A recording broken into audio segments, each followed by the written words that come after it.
from the force of not having the lifting, instead moving out to the side and down.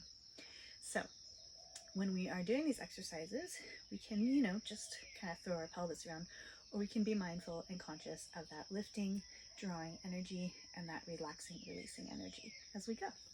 So we're going to do that with the back.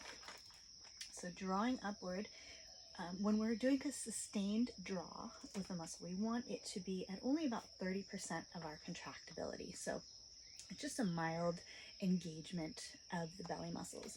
We're also lightly engaging the muscles in the side of the body, our girdle muscles. That will help to draw things in and up. We get that middle-aged spread where we get the muffin top and things just kind of pop out. We can counteract that with that lifting and drawing in. Likewise, when we get bigger, we want that cute little round belly that pops out, not only because it looks cute, but it's more functional. But when we, have that weakness in the side, things pop out and drop down. Again, we get those lower abdominal and pelvic issues. So if we can train our body to engage for longer periods of time and still be able to relax afterward, then that is a healthy muscle. That is a muscle that has orgasmic potential. It has contractibility and relaxability. When we have muscles that are stuck in spasm or dysfunctional, they are basically stuck in a contraction and can't relax. And that will often happen with our pelvic floor. That's where a lot of pelvic floor issues come in. And that's why I don't recommend Kegels by themselves, really, ever. So we'll get more into pelvic floor exercises in another video, but just know that that's coming, and we're going to work on pelvic floor stuff very soon. But right now we're just initiating support for that.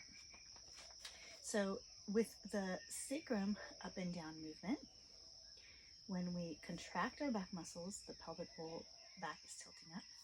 And when we relax, we're getting a little bit more of an engagement in our core and letting this drop down. So tilt up, tilt down. Just keeping the engagement in my belly for about 30 seconds, or as long as I can. If you feel like you are unable to keep that engagement, then it's time to stop. Shake it out and try again. So we're going to work in cycles. So we're not overstressing any one part of our body. And this is a big issue with women's fitness today, and especially pregnancy fitness, because, we really want to make sure that we have a nice balance in our body. And when we go to the gym or have a trainer, maybe we're just watching a video and we're stressing an area of our body over and over again, that can lead to dysfunction. So we're wanting to pay attention to how our body's feeling and how it's responding to what we're doing, giving it a chance to relax and release as much as it needs. This is a key part of feminine functional fitness. If we're not allowing that space, it's kind of like Shavasana in yoga. If we're not allowing that space for integration, then we're just adding more stress, and we might as well not even be exercising at that point, because we can make it worse.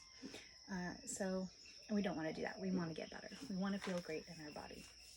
So it really is about listening, observing, and allowing for the space needed to reset. So you can play around with how this movement is. At first, it might be just really small, especially if you have some sacroiliac joint dysfunction, the joint that's between your sacrum and your outer hip bone.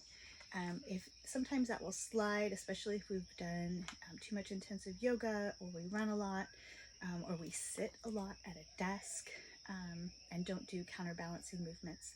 So if you have a lot of hip pain, especially in the back here, maybe it radiates out, and you do these movements and you find that it aggravates it, just keep it really small.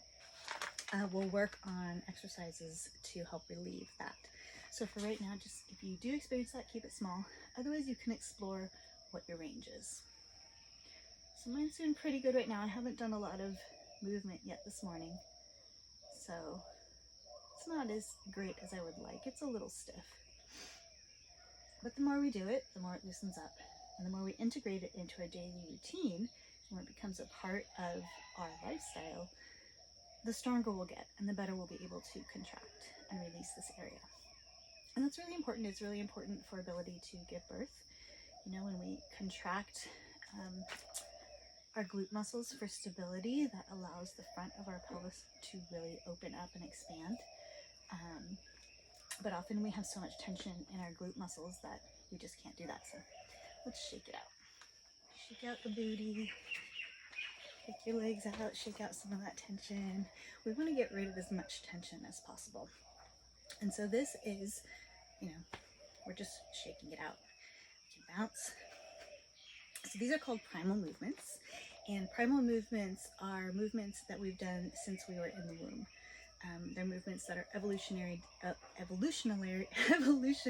designed, that's a big word, to support our function. So you see, the zebras, the video of the zebras in the wild shaking it off after being chased by a predator. Things like that. Things that reset our nervous system. Things that reset our fascial system, our myofascial system, our structural system. So when we're shaking, that's resetting the nervous system. It's a side-to-side motion, so we're getting activation along the side of our body, the side of our womb,